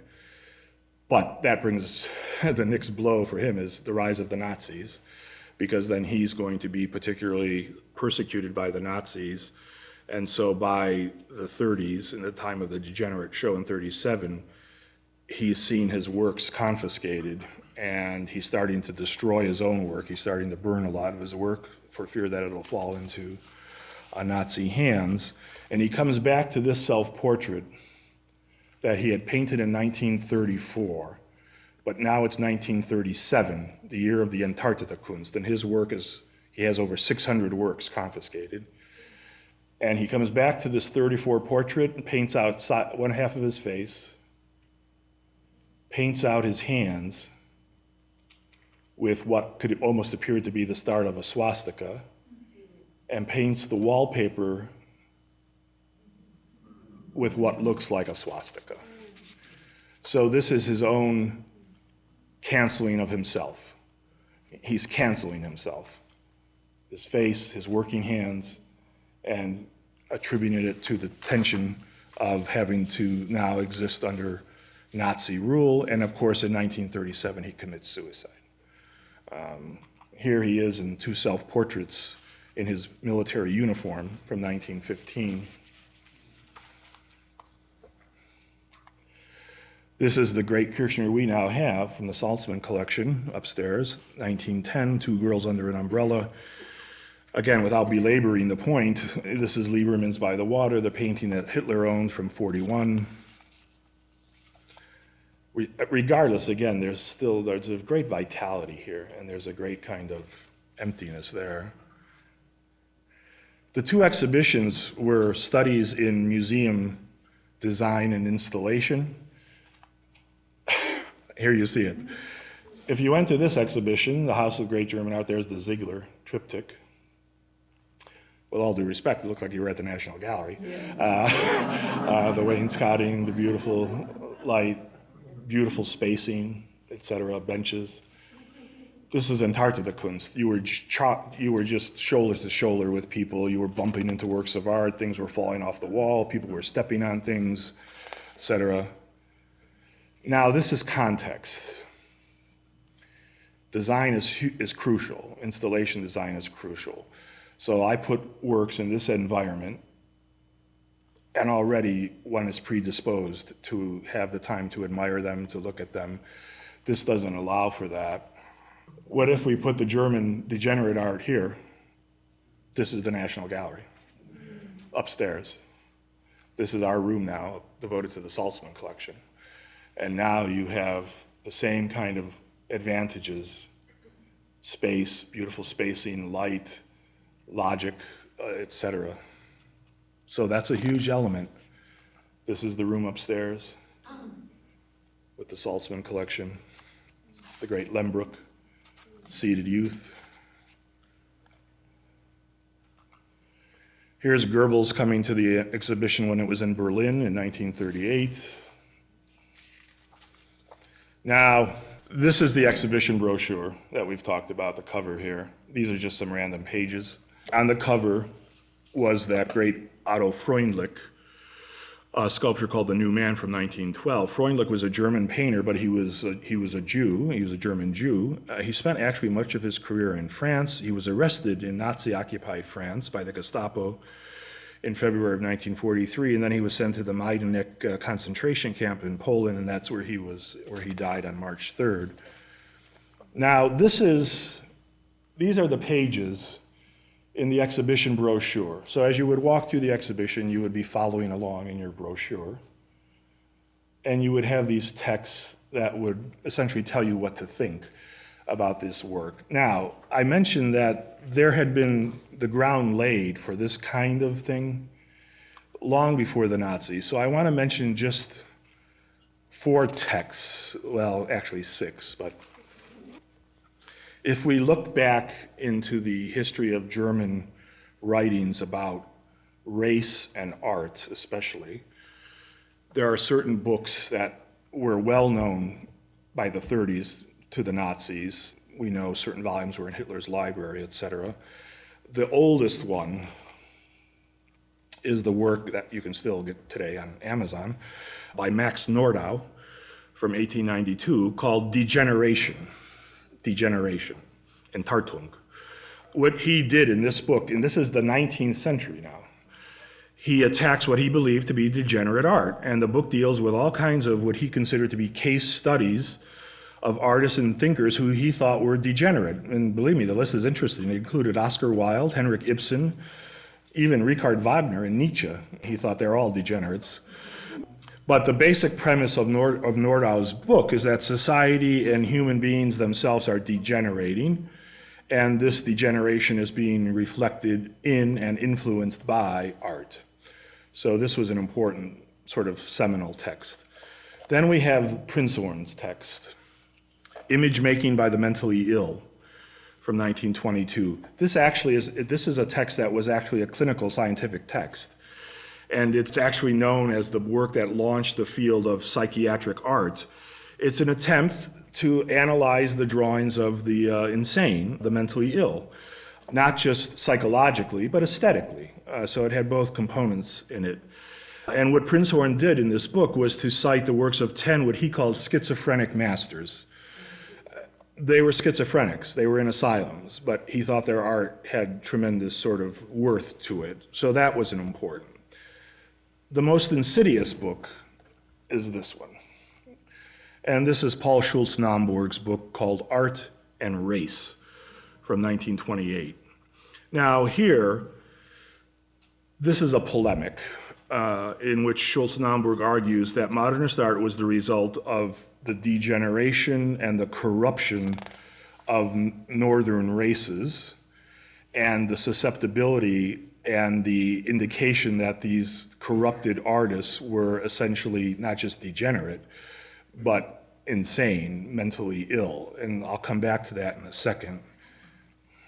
The fourth is this book, which has one of the longest titles in publishing history, but I'm only giving you a sort of shortened version. Walter Hansen's book, which actually comes out after the Degenerate Art Exhibition, comes out in 1942. But its title is Jewish Art in Germany, Sources and Studies on the Jewish Question in the Field of Visual Arts, a guide to the history of the Judaization and degeneration of German art between 1900 and 1933. That's the title, published in 1942. And here was the direct linking of Jews and degeneracy and art, this text here. Now, I've left out 2 texts that are more specifically the texts of the Nazis themselves, not things that they had read that were in existence before National Socialism. And that's these 2 texts. So first is Mein Kampf on the left. 2 volumes, published in 1925. This is filled with references to art and Hitler's attitudes about art. And among the things he says in Mein Kampf is, quote, "For it is an affair of the state to prevent a Volk from being driven into the arms of spiritual lunacy. For on the day that this kind of art were actually to correspond to the general conception, one of the most severe changes of mankind would have begun, the backward development of the human brain." So that's from Mein Kampf. And then the book that had a lot of resonance is the one on the right by Alfred Rosenberg. This is called The Myth of the 20th Century, published in 1930, 20 years after Nordau's book, right? 20 years after Degeneration. Rosenberg publishes this book, which is his theories of art, in which he begins to assert that the ideal beauty manifested in Nordic art and Greek antecedents has been lost to race-corrupting, what he calls race-corrupting precepts. Again, it's been tainted, it's been diseased, it's been infected. And he talks within the book about the responsibility in this of the so-called, quote, race-corrupting precepts of, quote, the Jewish art dealers. Then he attacks certain isms, the decomposing intellectualism of Impressionism. Renoir would love that. And the madness of Expressionism. Now, with the possible exception of Mein Kampf, Rosenberg's text is the book that probably most influenced the German people in their acceptance of Nazi ideology and doctrine related to art. This book is seminal. This is Hansen's book. I come back to just to show you that within this book,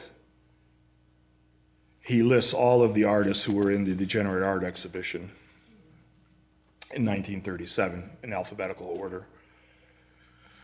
But certainly the book that is the one that is the most horrific book, much like some of the propaganda films, is the work by Schultz-Naumburg. So this is Art and Race from 1928. Now what he argues here is that, as I said, modernist art was the result of degeneration and corruption of the Nordic or northern races. And then to show the evidence of this, he would publish works by modern artists next to images of people suffering from various mental illnesses or physical handicaps or deformities, suggesting that modernism was itself the result of sickness and disease. This is the book that became the basis for the brochure later, where in the brochure they would make these same kinds of connections. Here, works by Schmidt, Rotloff, Modigliani against these images. So when you got to the brochure, if you'd been raised on this from the 20s, and you got to the brochure and the exhibition and saw this was not a big stretch. So here's a page from the Antarctica Kunst brochure for the show. You'd have a long discussion of things, and then you'd have specific references. So here, what it's asking you to think about is, quote, which of these 3 drawings is the work of an inmate of a lunatic asylum? Which one do you think is the lunatic asylum? Upper left? Anybody else got any theories? Lower right? Very good. You fell right into the trap. Which of these 3 drawings is the work of an inmate of a lunatic asylum? Surprise, the top right. The one that looks the most naturalistic is from an inmate in a lunatic asylum. The other 2, in comparison, represent the masterly accomplishments of Kokoschka's graphic arts. This is Oskar Kokoschka and Oskar Kokoschka. Paul Klee was reviled. He was Swiss, but that's okay, close enough. And here's a page in the pamphlet here that says 2 saints. 2 images of saints. The one above is called The Saint of Inner Light, this one here, and is by Paul Klee. The one below is by a schizophrenic from a lunatic asylum. That this Saint Mary Magdalene and child nevertheless looks more human than Paul Klee's botched effort, which was intended to be taken entirely seriously, is highly revealing.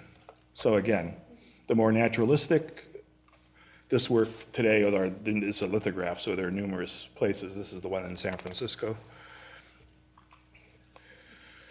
Certainly religion and communism and Bolshevism. The page on the left says this in the text: manifestations of German religious feeling. This is how the press, which sold out to the Jewish art dealers, once referred to mumbo-jumbo of this kind. The titles are Christ and the Adulteress, Death of Mary of Egypt, Deposition, and Christ. The artists are Nolde, Morgner, and Kurth. Then this page. To become an art communist is to pass through two phases: to take one's place in the Communist Party and assume the duties of solidarity in the struggle, and, quote, to undertake the revolutionary transformation of production. Now, what that is an actual literal quote from a Jewish communist named Wieland Herzfeld that appeared in a journal called The Opponent in 1920. So here they're using the actual words against the images here. This is, of course, Chagall's The Pinch of Snuff by Marc Chagall. This is Chagall down here. The page is dealing with race. This one on the left, a highly revealing racial cross-section. Note also in particular the three portraits of painters shown below. They are, from left to right, the painter Morgner as seen by himself, so this is a self-portrait. The painter Radziwill as seen by Otto Dix, and the painter Schlemmer as seen by Kirchner. And then it goes on to say, over here, three specimens of Jewish sculpture and painting. The titles are Self-Portrait, The New Man, we've already talked about that, and Head here. The Jews are Meidner, Freundlich, and Heitzmann. Here we see this Messenger painting represented here. This has an interesting history. The pamphlet reads, even this was once taken seriously and bought for good money. The titles are The God of the Airmen, so he's telling you the titles of each painting now. On the Beach, which is the Messenger. Mert's Picture and Family Portrait. The artists are Molsan, Metzinger, and Schwitters. So he's telling you everything. Now, what's interesting is this painting here. This work we know was exhibited in Paris in 1913 at the Salon d'Automne. Then it was shown in Prague. We have a very clear provenance. It was shown in Prague in 1914. Then it was exhibited the same year in Berlin at that Der Sturm Gallery. We talked about Der Sturm, remember, earlier. It was purchased by the owner of that gallery, so it stayed in Berlin, and then it was exhibited at the National Gallery in Berlin in 1930, and it had been housed there since 1927. So it was then confiscated by the Nazis. In 1936, it was displayed, as you can see here, at the Degenerate Art Exhibition, and this painting has been missing ever since. We have no idea where this painting is today. A lot of these stories like this. Of course, this exhibition, as it traveled, got a lot of press. So this is just one example from Hamburg, the Hamburg Daily News here, that is ridiculing the Antarctica Kunst exhibition. Now let's talk about confiscations. The confiscations of the art from museums, galleries, churches, private collections went way beyond the initial authorization that the Nazis had put forward. The initial authorization called for, quote, works of German degenerate art since 1910, both painting and sculpture. That was the mission. But what ended up getting confiscated were works by Archipenko, Braque, Chagall, de Chirico, Delaunay, Durand, Van Doesburg, Enser, Gauguin, Van Gogh, Jawlensky, Kandinsky, Leger, Lissitzky, Matisse, Moholy-Nagy, Mondrian, Munch, Picasso, Rouault, Vlaminck, and that's just some of them. So they went way beyond the initial edict. The losses to Germany's artistic patrimony, to its museums, are incalculable. Some 16,000 to 17,000 works confiscated. In June of 1939, after the exhibition had toured and all of that, it was decided, at first they were going to destroy everything. And then Hitler was convinced that, hey, wait a minute, we could sell this stuff and get money. So there was an auction in Lucerne, Switzerland, at the Fischer Gallery in Lucerne in 1939. But by the time works made their way to Switzerland, you had a lot of things disappearing.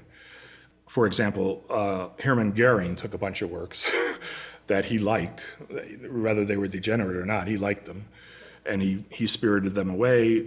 Other works stayed in Berlin as unsaleable, what was considered to be the dregs, things they didn't think they could sell on a world market, they stored, and then these were eventually burned in Berlin on March 20th, 1939. It's estimated that about 5,000 works were burned. Now, this is the storage unit, or the storage facility, I should say, at the Niederschönhausen Palace or Castle in Berlin, where all this work was stored awaiting its fate to either be destroyed, sold, spirited away. So here you can see clearly more than just German artists, Picasso, these are all Picasso here, Lehmbruck here. So let me give you just a laundry list of confiscation, and this isn't everybody.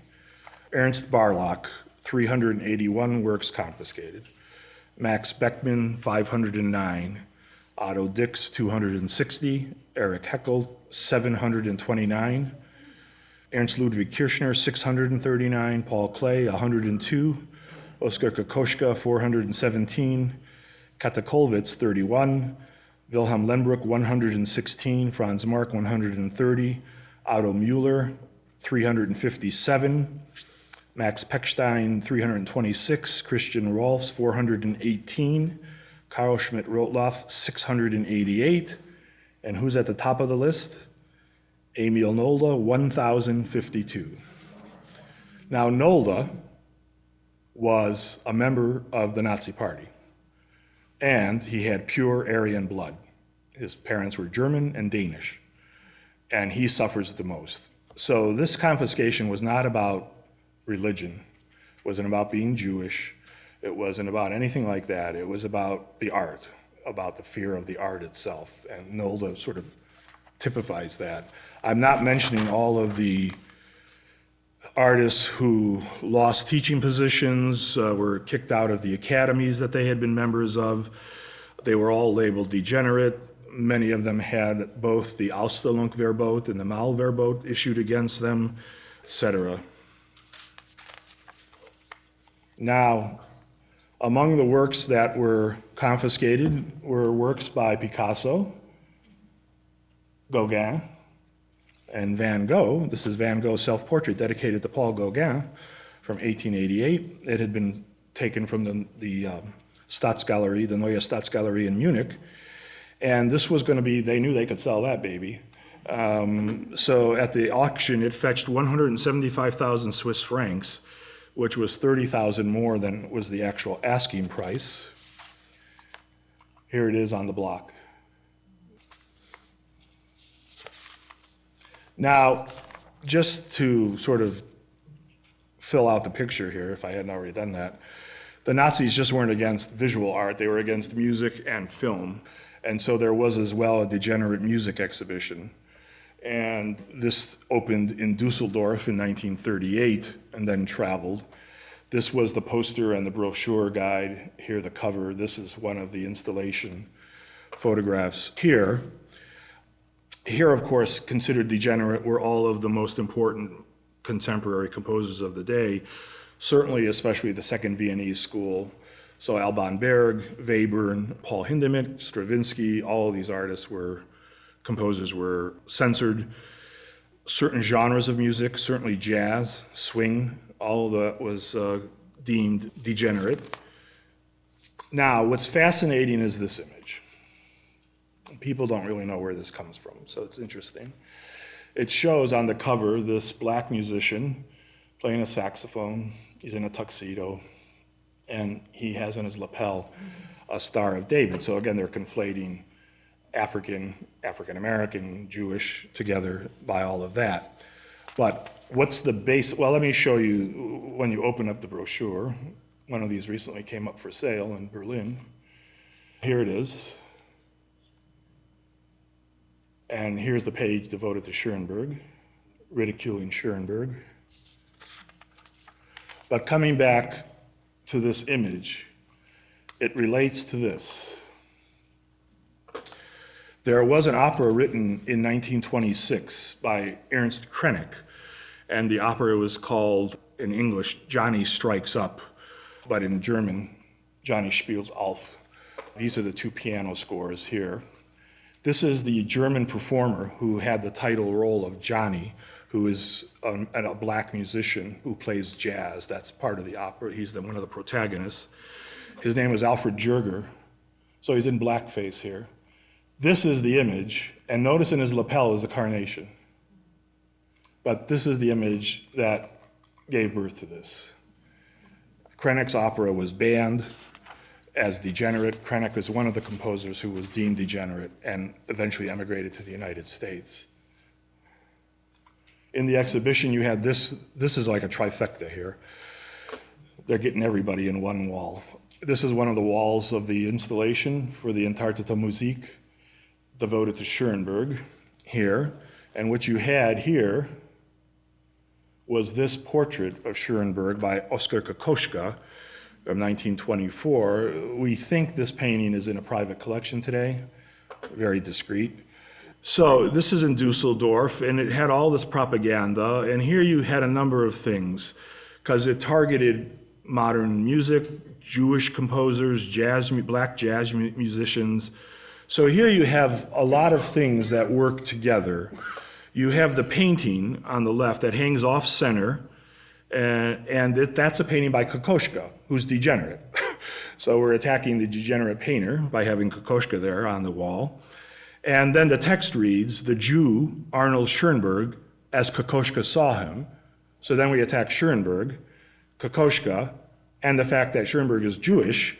We got all three here on one wall. And then it's further mocked with these notes here, because what it's saying here is that his music is as simple and as uninteresting as a child's song. And this is a famous German sort of nursery song called Rise, My Dear Little Children.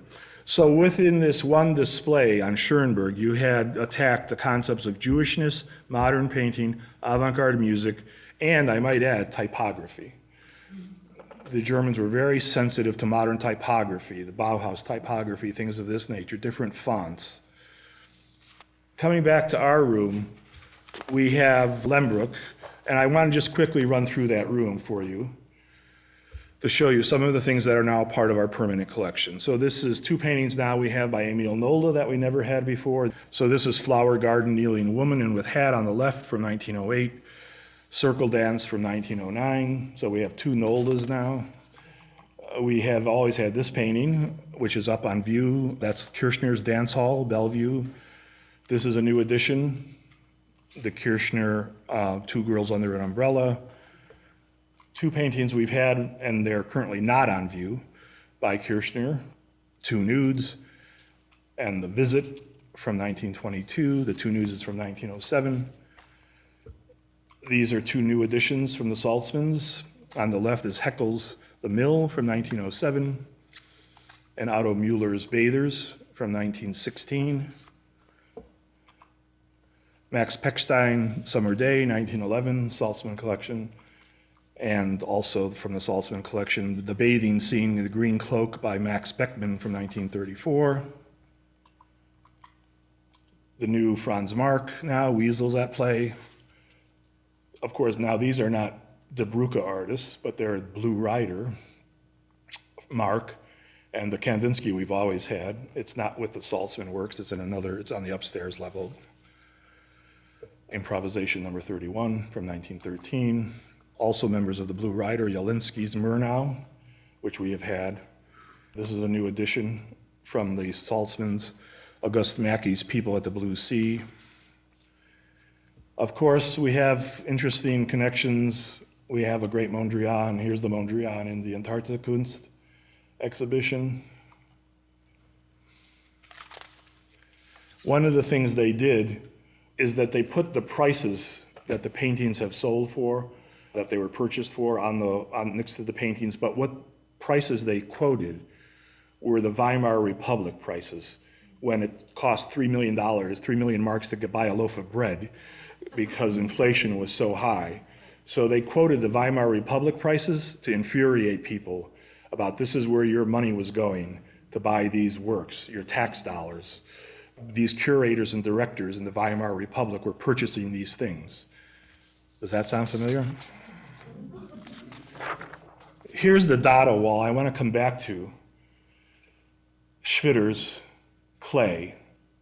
This is our Paul Klee that we have in the gallery, New House in the Suburbs. It's a gouache on canvas from 1924. But this is this painting.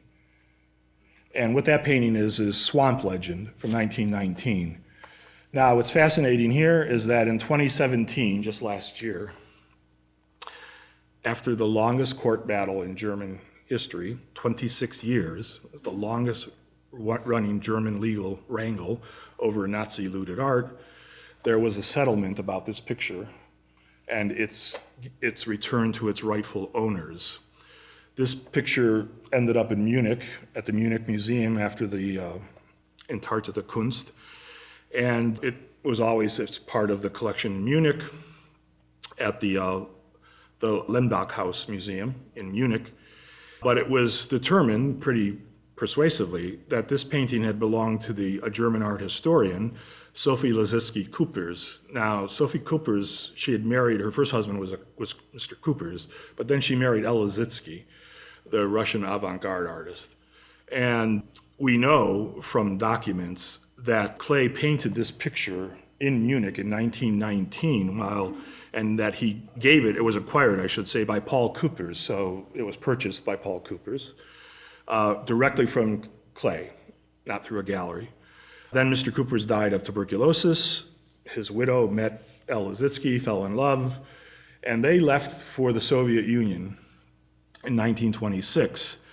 And she decided not to take her collection with her, so she decided to leave 16 paintings and sculptures on loan to a German museum, the Hanner Provincial Museum. This was one of them that she left in the care of the museum. And of course, while she was away, it was seized. It was confiscated.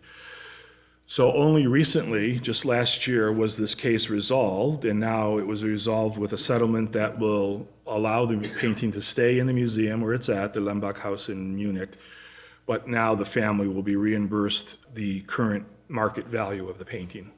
So that's the resolution. It took 26 years to get that resolved. Remember Lehmbruck here? This is our Lehmbruck, and they're connected in a certain way. This was the Munich exhibition in '37 with the kneeling woman. This was in Munich. The show traveled from Munich to Berlin. On the transport from Munich to Berlin, this work was damaged. So they withdrew it from the Berlin show, and they replaced it with our Lehmbruck. This was in the Berlin Entartete Kunst show, the Lehmbruck we have upstairs, Seated Youth. This is the great Barlach we have now, the Saltzman collection. This is in the storage facility waiting to be sort of dispersed. Two works, this work here, and back here is this work. Here, this is the reunion of Christ and Thomas from 1926. And the Magdeburg Cenotaph, this is a very famous work.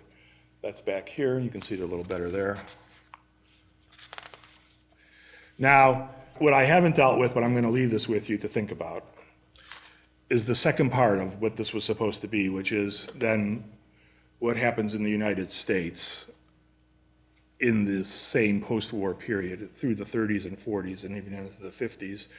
This is George Dondereau, who was the Republican member of the House from the state of Michigan, who was a virulent anti-modernist sort of individual. This is the congressional record that is from 1949, August 16th, 1949. And what you have as the other link on your notes is this speech that he gives. And I don't have time to go through it line by line. But now that you've heard what we've said and some of the terminology that we've used, about the situation in Germany. Please read that speech. It's long. And I think you'll be able to sort of deconstruct it on your own. This led to this great sort of fear of modern art in the United States, of modern artists. This is the FBI file on Picasso by J. Edgar Hoover. There were files on all kinds of modern artists, some who had never been to the United States. And in the case of the Hoover file there, he says, quote, within the context of that note, it says, "Any information concerning Picasso should be furnished to the Bureau in view of the possibility that he may attempt to come to the United States." But it was after they read this, "Why I Became a Communist" by Picasso, which appeared in an American journal, The New Masses. He wired it to The New Masses, which was also published in work at that time by Meyer Shapiro. And so it was written in 1945. Picasso sent it by cable to The New Masses. It was published in The New Masses. And Picasso writes in that little section, quote, "My joining the Communist Party is a logical step in my life. My work and gives them their meaning. Through design and color, I have tried to penetrate deeper into a knowledge of the world and of men so that this knowledge might free us. In my own ways, I have always said what I considered most true, most just, and best, and therefore most beautiful. But during the oppression and the insurrection, I felt that that was not enough, that I had to fight now, not only with painting, but with my whole being." And then this is an article by Alfred Barr, the director of MoMA. And his article, "Is Modern Art Communistic?" Because museum directors now were being linked, just as they had been in Germany by Dondero, to this advocacy of modern art in the United States, which was taking over the United States, which was bringing with it disease, infection, et cetera. These are the words Dondero actually uses. And then the last thing, believe me, it is the last thing. I just throw this in. This is a painting by one of the Third Reich artists, Paul Padua, called "The Führer Speaks" from 1940. It shows a very good farm family here around the radio. The radio was very important to the Nazis, the development of radio propaganda, and a picture of Hitler on the wall here. So they're listening to the Führer. Here's a fireside chat. People of good, this is a mining family, what are they called? The Yarosh family, sitting around the radio, listening to FDR. What's only missing here, if this had been Roosevelt, it would have been better. And I was searching everywhere, because there are paintings and images where, of course, everybody had Roosevelt on the wall somewhere. So it was a very interesting kind of juxtaposition. These are two works by one of the respected Nazi Third Reich painters, two different works. Hans Topper on the left, farmer from the 30s. And I mentioned Adolf Wissel, this is Farmer's Wife from 1938. Grant Wood, Woman with Plants from 1929. I put it up against the Wissel, Farmer's Wife from 1938. Grant Wood used his mother as the model for this picture here. Of course, Grant Wood was besotted with Northern Renaissance art, German and Flemish painting. Those traditions that these artists were working in Germany are certainly the same tradition that Grant Wood was looking at. These are the works that were extolled by Dondero and others, regionalism, works of this nature, not so much social realism, because those were the works of Jews, like Ben Shahn, etc. And then just to have a little fun, if this was one painting, if this were a husband and wife together, I don't know, is it that different? If it's, again, if we call these Iowa farmer and family and wife, I'm sorry that we didn't really have time for discussion. Please read those two speeches, and I think you'll see clearly similarities, differences, some of which will frighten you, some will seem very familiar to you, and it's certainly in this day and age, I think, something to think about.